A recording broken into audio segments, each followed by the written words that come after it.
Sobat Berendam, Pak Mantong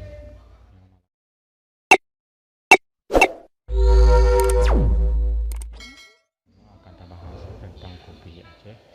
Kopi Aceh na padam-padam bahai na macam na ke na kopi bubuk dan kopi yang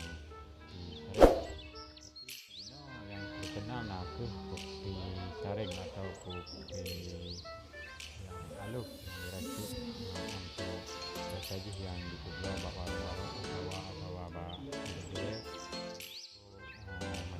yang nak kopi.